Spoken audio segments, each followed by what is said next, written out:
தாய் தமிழ் உறவுகளுக்கு வணக்கம். நடிகர் விஜயை வெற்றி பெற வைத்த திமுக அமைச்சர்கள். நடிகர் விஜயை வெற்றி பெற வைத்த திமுக அமைச்சர்கள் என்ற தலைப்பில் இந்த காணொளியை காண்கிறோம். நடிகர் விஜய் திருச்சி கிழக்கு தொகுதியில் போட்டியிட்டார். திருச்சி கிழக்கு தொகுதியில் நடிகர் விஜய் 2 முறை வந்து பிரச்சாரத்துக்கு வந்தார். திருச்சி கிழக்கு தொகுதியில் ஏற்கனவே திமுக கூட்டணி சார்பில் கிறிஸ்தவ நல்லெண்ண இயக்க தலைவர் இனிகோ இருதயராஜ் போட்டியிட்டு வெற்றி பெற்றிருந்தார். அந்த தொகுதி மீண்டும் இருதயராஜுக்கு வழங்கப்பட்டது. திமுக வேட்பாளர் போட்டியிடவில்லை.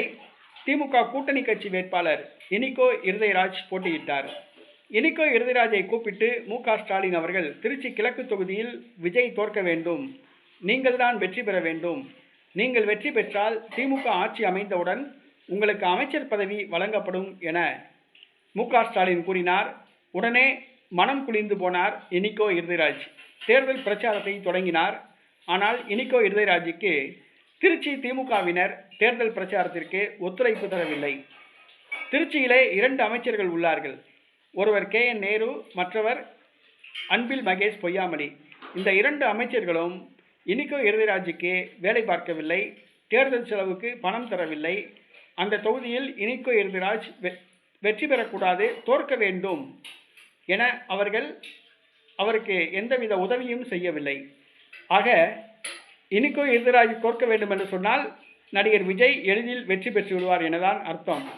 ஏன் இனிகோ இருதயராஜ் தோற்க வேண்டும் என 2 அமைச்சர்களும் வேலை பார்க்கவில்லை என்று கூறினால், ஏன் அவர்கள் வேலை பார்க்கவில்லை என்று கூறினால் நீங்களே ஆச்சரியப்படுவீங்க.